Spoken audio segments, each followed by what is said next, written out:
হ্যাঁ পড়িদা, আমি ফোন করি নাই, আমার ব্যাটা লাগাইছে। আরে আমার রেনকোটটা বাইক দিয়ে পুরো ফাটা। 3 দিন যাবৎ বৃষ্টি হচ্ছে, বৃষ্টি থামার কোনো নামই নেই। তো ভিজে ভিজে কাজ সেরে তারপরে এই যে স্নান করে এলাম।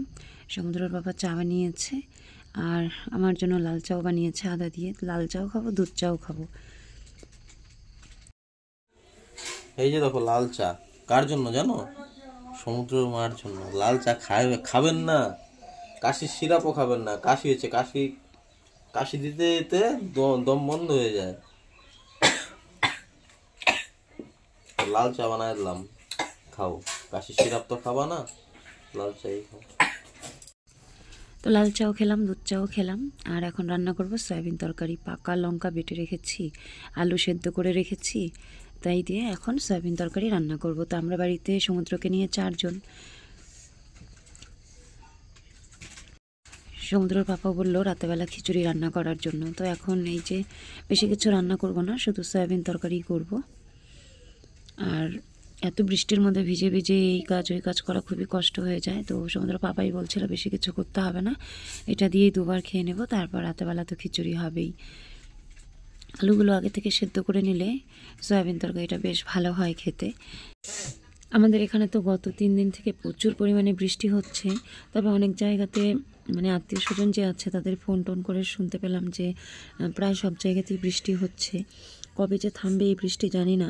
সারা বাড়ি ভর্তি ভেজা জামা কাপড়, ভালো লাগছে না এখন আর। মনে হচ্ছে কবে যে রোদ উঠবে, কবে যে একটু শান্তি পাবো। মানে রোদ উঠলে পরে পুরো বাড়িটাই একদম ঝরঝরে মনে হয়। তো রান্না হয়ে গেছে, এখন খাওয়া দাওয়া করব। বৃষ্টির মধ্যে সারাদিন আর কোনো ভিডিও করিনি, সেই দুপুরবেলা খাওয়া দাওয়া করে একটু শুয়েছিলাম। তো এখন রাতেবেলা চলে এসেছি রান্নাঘরে খিচুড়ি রান্না করতে। তো ওই যে হাঁড়িতে খিচুড়ি বসিয়েছি। তো আমি খিচুড়িটা আগে থেকে মানে চাল ডাল কষিয়ে রান্না করতে চেয়েছিলাম, তো ওর বেশি পছন্দ করে না। সেজন্য আগে থেকে এরকম মানে ভাতের মতো সেদ্ধ করে নিয়ে তারপর রান্না করছি। তো এখন ফোড়ন দেওয়ার পালা। কড়াইতে তেল দিয়ে দিলাম, শুকনো লঙ্কা, তেজপাতা, তারপর দিয়ে দেবো আদা আর 5 ফোড়ন। এই দিয়ে খিচুড়িটা ফোড়ন দেব।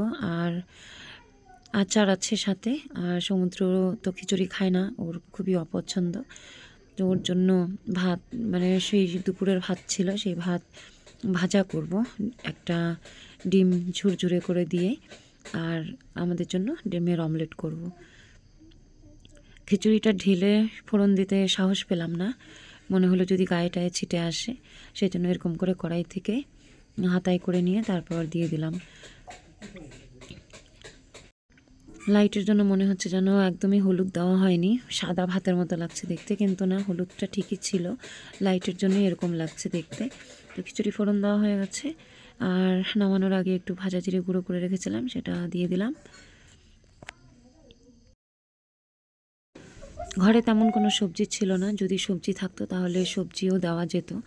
কোনো কিছুই ছিল না, শুধু আলু ছিল বলে আলু দিয়েছিলাম কয়েকটা কেটে।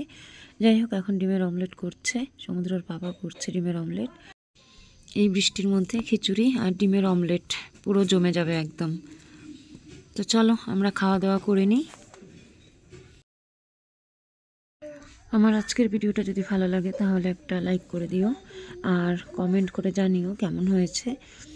যারা চ্যানেলটা সাবস্ক্রাইব করোনি তারা চ্যানেলটা সাবস্ক্রাইব করে আমার পাশে থেকো। যারা অলরেডি আমার চ্যানেলটা সাবস্ক্রাইব করেছো তাদেরকে অনেক অনেক ধন্যবাদ। আমার পাশে থেকো, আমাকে এগিয়ে যেতে সহযোগিতা করো। তো আজকের ভিডিওটা এই পর্যন্তই। সবাই ভালো থেকো, সুস্থ থেকো, দেখা হবে পরবর্তী কোনো ভিডিওতে।